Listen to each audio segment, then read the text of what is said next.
read about this. I was planning on being at the pub at 4:30 a.m. with my son, even though my son has a tournament all day tomorrow. But it might just work out. We'll see. So, Jamie, how you doing, brother? Hey, good to meet you face to face. Yes. So I got a cheap setup, so it looks kind of weird with the lighting. I'm trying to work on that, but so here's one thing I'll tell you about YouTube, and this is just comes from experts. It's much better if people are thinking about doing this. It's a lot better to invest into your audio equipment versus video equipment. People can tolerate bad image; they can't tolerate bad audio. So if your audio is through, then you can always enhance. So that's what I would say. It's all good. As long as you look good on camera too, man. Look at that. You got fantabulous hair. Yeah, I realize how bad I look compared to your setup. So the lighting is really good on yours. So. Oh, thank you, man. Thank you. I've had quite a bit of help. Yeah, it's quite obvious that you have the right setup. So I had a question. Yes, sir. How you interpret, I guess you said you had the Bible setups. I can share. I do. I have my Bible up, so we can. So I'll just give you my kind of beef that I see this around a lot is, I'm actually going to do a stream out later, but Matthew 7, everybody says the people who are condemned are works-based salvationists. I just do not read it that way. I'm curious your thoughts on it. Matthew 7, what? When he says, I never knew you workers of lawlessness, and that leading into that, and the context seems like it's people who, well, I don't know. I'm just, what are your thoughts on it? Just at all? I have a beef with people who say, oh, the problem is they think they're saved by their works. I don't think that's the point at all. And I would say Jesus seems to characterize them as lawless and when I consider the context of the whole New Testament and what Jesus gives his problem with the Pharisees isn't that they're works-based per se, although that plays into it somewhat, but it's actually that they don't know God because they don't have the love of the Father in them in some sense. Yeah, you're probably right. Let me just simply put that. Partly because it's not fair for us to read modern categories into the text of the Bible that doesn't exist necessarily, right? Now we might have different names for it, but we're referring to the same sort of thing. That's a possibility, and that's fine. Like, the question really comes down to is there discussion going on around the time of Jesus, where, say, amongst the rabbis or theologians, where like, oh, are you saved by faith? Are you saved by your own works? Is that conversation going on? Or is that more maybe of a post-Protestant, post-Reformation sort of reading?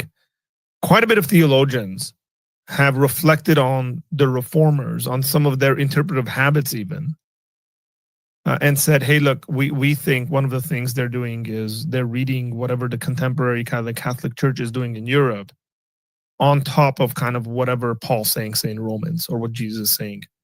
And so let's be careful not to do that. Let's take the text for what the text says. So I'll pull it up and I'll try to, let's see. How do we do this?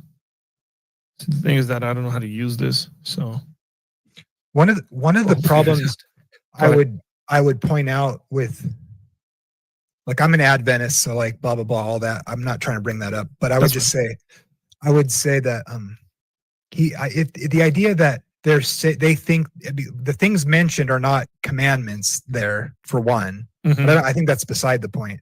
But one of the arguments I would make is that when Jesus chastises the Pharisees, he doesn't chastise them for being works-based. He chastises them for not doing the commands of God, but making up their own stuff, right? It seemed like in Matthew 15 or something. So it'd be really weird for Jesus to call them lawless and associate love with the law in other places like Matthew 24, and then chastise them for not honoring their mother and father in Matthew 15, and then be like, oh, they're works-based because they keep the commandments too much, you know?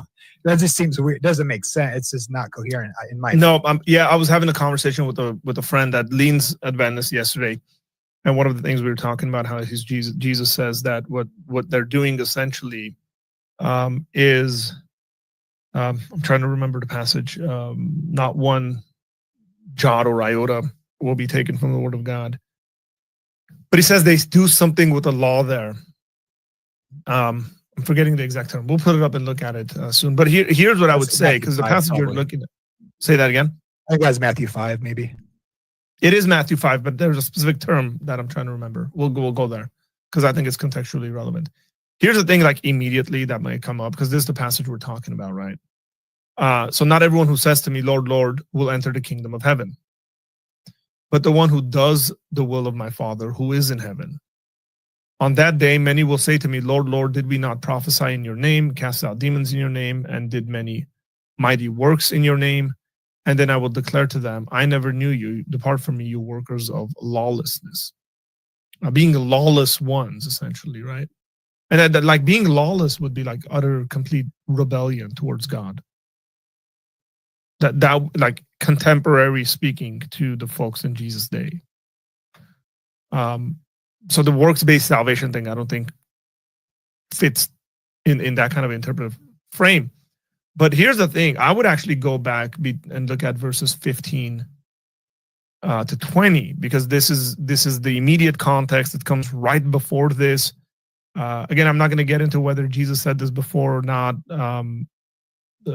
I don't have a chronological kind of thing in front of me, but what I do have, what we do know is that Matthew puts it there, and at least from Matthew's perspective, he wants to communicate something of that sort. And here he says, "Look, beware of false prophets who come to you in sheep's clothing." Remember, the following text is going to tell you these people who say, "Did we not prophesy in your name?"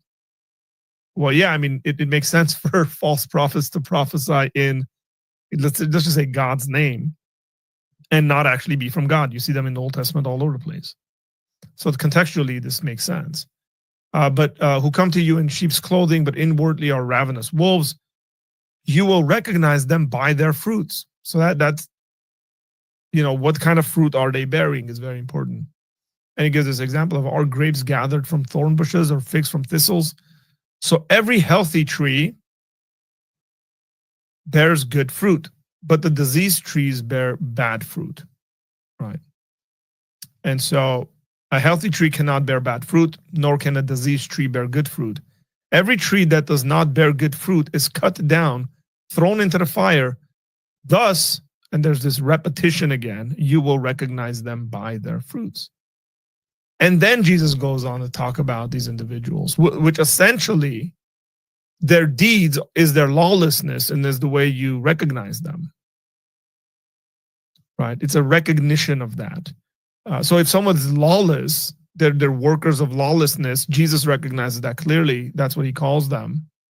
But outwardly, they look like sheep. If I'm using the previous passage to kind of read this one. So what I'm doing here essentially is, let me see if I can bring us back.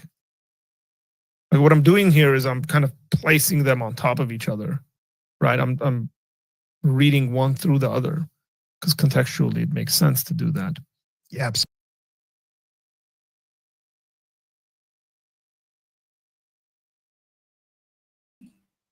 So you can, I put Artur's channel in the description. Check out his channel. He's a steady guy. I recommend it.